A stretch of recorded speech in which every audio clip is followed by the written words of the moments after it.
Hindi natin ilagay niyan. May pattern yung ano niya, yung paghiwa. Siyempre, hindi yan basta hinihiwa. Parang matamis. Pizza, parang pizza lang. Pizza, oo.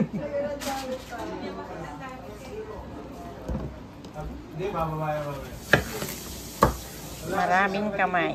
Oh, pati pang pag-display maganda. Kanya-kanyang art. Kanya-kanyang art. Oh my gosh. Hello. Para may iuwi tayo. Kaya nga. Ay, tignan mo yung mangga namin. Sino nag-iba nito?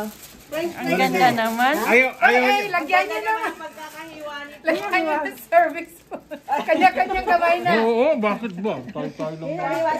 Sinong naghiwa nito? Si Kuya Florence Susela. Biyasang-biyasa ka na. Ikaw, kuya? Dahil manang siya. Parehas na parehas. Mag-catering ka na lang, may beer. Sige, pagka ano, Pag manala ko loto, bibili ako ng store eh. pagka nag-retire ako. Nakakad ba? Ayan na. Naingitin ko ang Ang sarap. best. Maganda yung mangga namin nabili. Kaya masarap. Naingitin ko ang best. Oh, sige. Alin na kayo, kamo.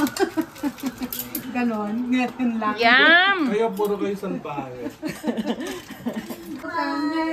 Ayan, ang sasarap-sarap, ang niluto ni Madam Cook Nida, the best cook ever. Kaya parati kami nandito sa bahay niya. Best cook talaga. Makasaya ang mga Siya best cook, ano naman na resulta? Siya ang the best preparer. Baka nga nilipat na wala si Kuya. Kasi may ano yun, di ba? May mga ano, ginanayan niya, hinarangan niya. Pumasok ka rin doon, tapos saan ka lumabas dito? Kain na daw tayo. Halina kayo, magdasal na. Eating time, eating time. Kapit ka. Ha? May susundin ka. Ayan si Parido. Sinundo kami. Mag-iinom niya. Mamimili kayo dyan. Marami dyan. Ang hirap kong niyaya kaya. Kung kumiti yun, kasama yan. Ang hirapan ako kasi nagtutupi siya ng damit. Okay. Thank you Lord, pumunta pala. Sorry. Sundan nyo na para makasama. Nagtutupi ng damit. Ayaw niyang pumunta. Ano ba ang pwede natin dito inamay? Mamili, ano, Maria Cristina, Zauza. Mamili. Hindi ko alam. Uy, ang dami to. Daming wine. Yung mga maliliit siguro. Dami oh. Kain na. Ano? You have to hold it. Hi, Mara. Yun na feel.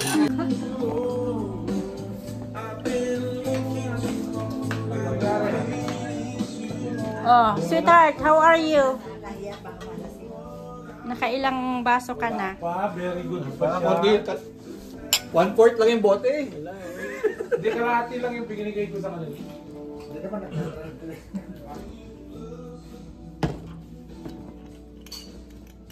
Kunti pa. Alam niyo yung kaibigan ko nung college kami? Minom kami ng gin. Ang pulutan namin, ito. Pakwan. Kainumagahan, di siya nagising. Pinunta namin sa hospital, hindi namin mabuhat ng 5 tao. Nagkasakit 6 months, hindi siya nag-aral. Tomatos. Naku, parang ganun. Kaya parang takot ako sa Takwa. pakwan pag umiinom. Matamis yun eh. Matamis yung pulutan. Yeah. Kasi malakas. Mani ate. Excuse me? I don't need your permission. Malalasing si Kainaman in Canada. Hoy, I don't need your permission daw. Sabi lang niya. Paglasing na siya, sabi niya, di! Bahala sa buhay niya dyan. Akyat! Inom pa ako, sasabihin niya.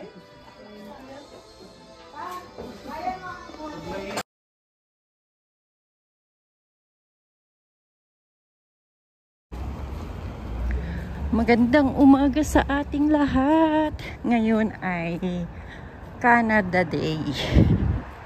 Naglalakad mag-isa sa kalagitnaan ng mainit na araw, pero ako'y naka-jacket at ewan ko kung bakit.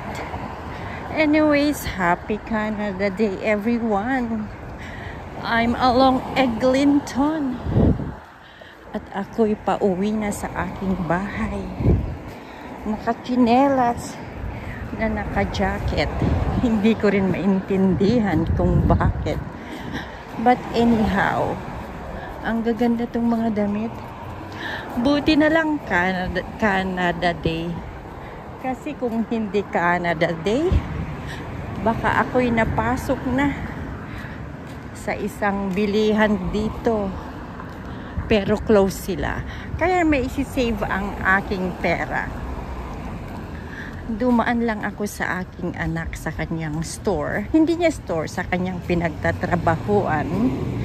At kumuha ng kung ano-anong pagkain. Baon. Papuntang mamasyal. May suka. Kung ano-ano lang. Mainit-init.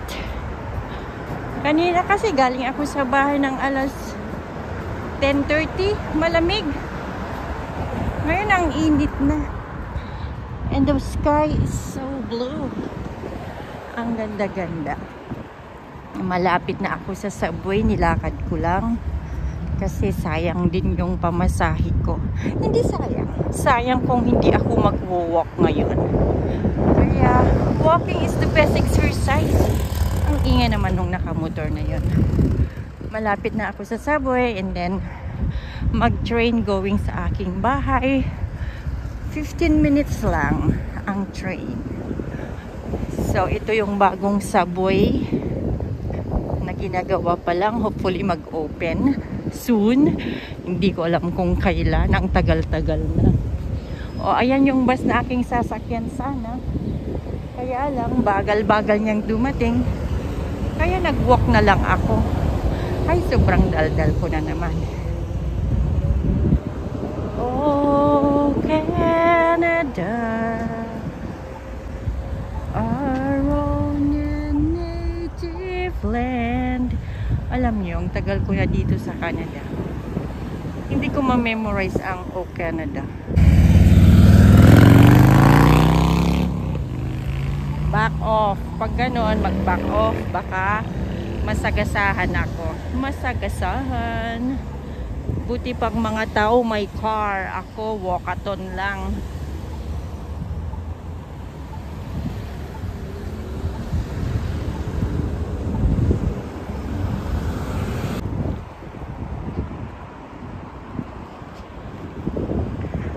Ayan. First time kong maglakad dito after years and years na ito yung nilalakaran ko. Dito yung una kong trabaho, ang bahay ng aking unang employer ay dyan lang. 2 minutes walk away from the subway. That was 2011. Dito ang aking location. Kaya kahit nakapikit ako, caring-carry yan. Dati hindi pa ganito. Ito lang ang subway. But right now, ang ganda-ganda na. Oh. Ang luwang-luwang na. Saan pa ako papasok? Nakalimutan ko na rin yung gate. Dati walang ganito. Kalsada lahat ito dati. Ngayon, ganda-ganda na. Ganda-ganda na. Dati hindi automatic ito. Ngayon, automatic na. Oh, nag-open na lang siya. Okay. At ako'y papasok na. Dati walang tap nung 2011. Ngayon tap na lahat. Yan. So pupunta ako sa my train. Yep.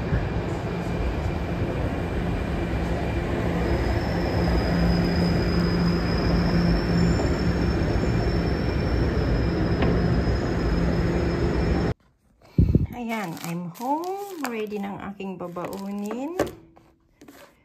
Cellphone, glasses, biskote, charger, chocolate, charger, fast charger, breakfast cable. Ayan, kumpleto na. Okay, getting ready to go. Anyways, again, happy Canada Day, everyone.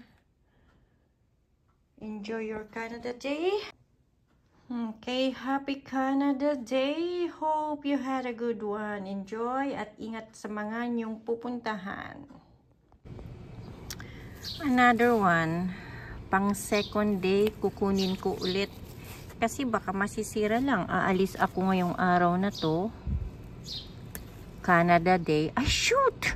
Oh, I'm so sorry. Mali ang cut ko.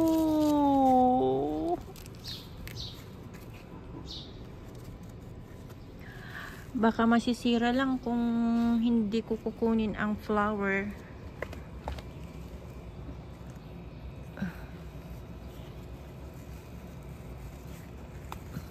Hopefully madiligan nila. 4 na araw na wala ako.